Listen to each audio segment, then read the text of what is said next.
Hello students, glorious coaching class में आपका स्वागत है और मैं हूँ Dhananjay Singh Dhanraj.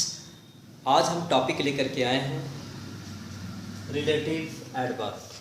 What is relative adverb? Relative adverb किसे कहते हैं और इसको सही ढंग से लिखा कैसे जाता है, इनकरेक्ट है तो सही ढंग से करेक्ट कैसे करते हैं, इसके बारे में हम यहाँ पे आप लोगों से बताएंगे।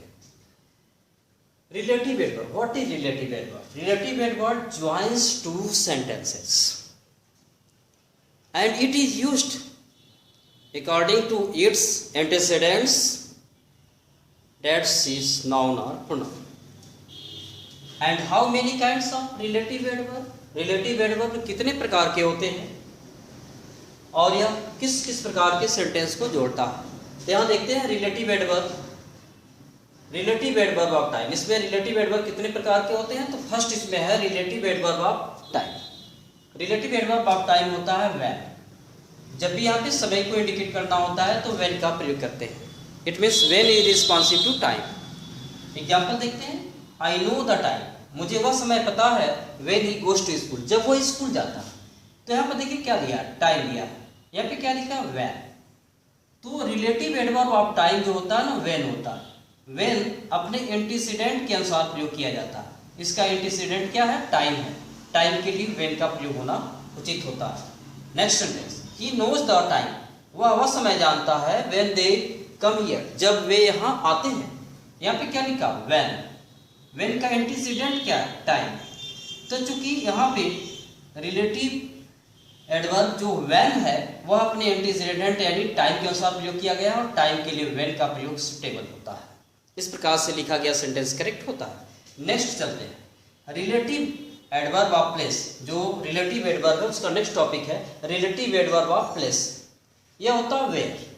जब भी प्लेस को इंडिकेट करना होता है where, it means where is responsive to place. Sentence देखते हैं, आई नो द प्लेस, मुझे वह जगह पता है, वेयर ही प्लेस, जहां पर वह खेलता। आप यहाँ देखते हैं रिलेटिव एडवर्ब ऑफ प्लेस क्या यूज किया गया, वेयर। वेयर जो है relative adverb of place, place के लिए वेयर सुटेबल होता है। ऑलरेडी यहाँ पे प्लेस है, अर्थात इसका वेयर का एंटीसीडेंट प्लेस है, प्लेस के लिए वेयर का होना आवश्यक है। Next sentence, he knows the place where his brother lives, वह जगह जानता है जहां उसका भाई रहता है। तो यहाँ पे क्या लिखा, वेयर। जो इस सेंटेंस को ही नोज द प्लेस और दूसरे हिज ब्रदर लिव्स, दो सेंटेंस को ज्वाइन करता है, जबकि ये दो सेंटेंस को ज्वाइन करना। अब यहाँ पे वेयर के पहले क्या लिखा है, प्लेस। तो आपने क्या देखा कि वेयर जो रिलेटिव एडवर्ब ऑफ प्लेस है वह किसके लिए, अपने पूर्ववर्ती के लिए प्रयोग किया जाता है। तो पूर्ववर्ती प्लेस है तो वेयर, पूर्ववर्ती टाइम है तो व्हेन। ऐसे ही रिलेटिव एडवर्ब ऑफ रीजन होता है, जो थर्ड पार्ट है रिलेटिव एडवर्ब का। रिलेटिव एडवर्ब ऑफ रीजन, कारण, कारण जब बताएगा तो वाई होना चाहिए, why is responsive to reason. Example, I know the reason why she waves, यहाँ पे क्या लिखा, वाई। वाई क्यों, यह रीजन को दर्शाता है। और वाई जो रिलेटिव एडवर्ब अपने एंटीसीडेंट के अनुसार प्रयोग किया जाता है, अर्थात एंटीसीडेंट इसका पूर्ववर्ती क्या है, रीजन है, और रीजन के लिए वाई उचित होता है। Next, Gita knows the reason, Gita वह कारण जानती है, वाई राधा अब्यूजेज हर, की राधा उसे क्यों गाली देती। तो वाई यहाँ पे रिलेटिव एडवर्ब है, क्योंकि ये दो सेंटेंस को कंबाइन कर रहा है, लेकिन उसका एंटीसीडेंट क्या है, पूर्ववर्ती क्या है, रीजन, और रीजन के लिए वाई होना चाहिए। इस प्रकार से लिखा गया सेंटेंस ऑलरेडी करेक्ट होता है। हम इसके आगे बढ़ते हैं, आप इसको नोट कर सकते हैं।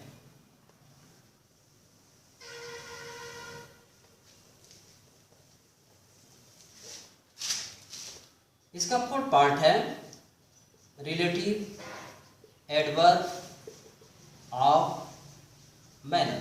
यह relative adverb of manner how होता है, यानी यह हाउ दो ऐसे सेंटेंस को दर्शाता है, जो फर्स्ट यहाँ पे मैनर और दूसरा वहाँ पे मैनर के एक्ट यानी वहाँ पे क्रिया किस ढंग से की जाती है उसको दर्शाता है। एग्जाम्पल के रूप में देखते हैं,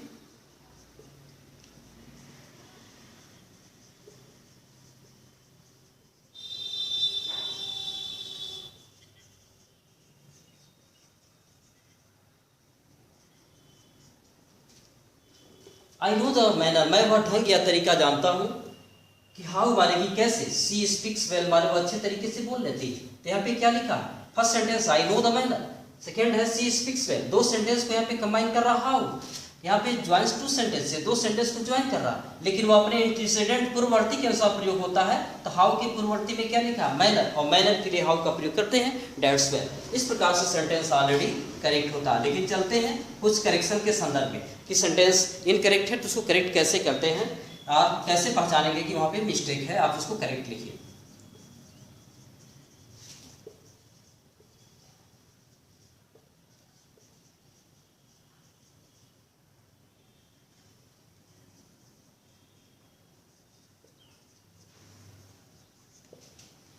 आप यहाँ पे देखते हैं, आई नो द टाइम, मुझे वह समय पता है, where he goes to school. तो यहाँ पे देखते हैं I know the time first sentence, second है ही गोज टू स्कूल, दोनों को कंबाइन क्या कर रहा है, वेयर कर रहा है। लेकिन यह जो रिलेटिव एडवर्ब होता है अपने एंटीसीडेंट के अनुसार होना चाहिए। तो इसका पूर्ववर्ती आप देखिए जी, पूर्ववर्ती क्या लिखा है, टाइम लिखा है, जबकि टाइम के लिए वेयर नहीं, टाइम के लिए क्या होना चाहिए, वेन का प्रयोग होना चाहिए। इस प्रकार से इसका करेक्शन होगा, आई know the time when he goes to school। तो आप देख रहे हैं when एंटीसीडेंट इसका टाइम है, इसके लिए बिल्कुल उचित है। इस प्रकार से इसका करेक्शन किया जाना चाहिए।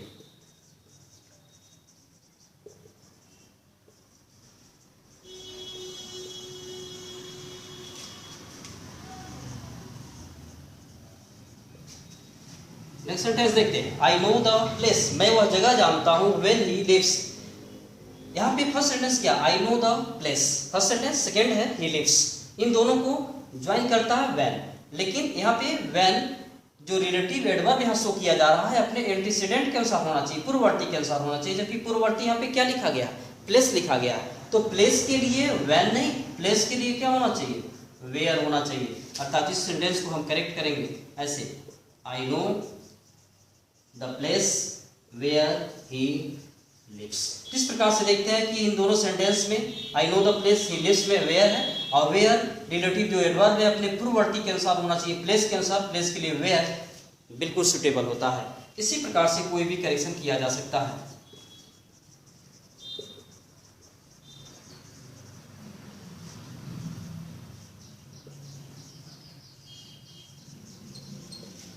आप यहाँ पे देखते हैं, I know the reason when he whips, I know the reason first sentence, second है ही विप्स, और इन दोनों को ज्वाइन करता व्हेन। व्हेन रिलेटिव एडवर्ब यहाँ कार्य कर रहा है, जबकि यह प्रयोग किया जाता है किसके अनुसार, अपने एंटीसीडेंट के अनुसार, पूर्ववर्ती के अनुसार, जबकि पूर्ववर्ती क्या लिखा है, रीजन। तो रीजन के लिए यहाँ पे व्हेन नहीं बल्कि रीजन के लिए वाई होता है, क्योंकि why is responsive to reason. अब यह सेंटेंस करेक्ट करेंगे इस प्रकार से, I know the reason why he chips.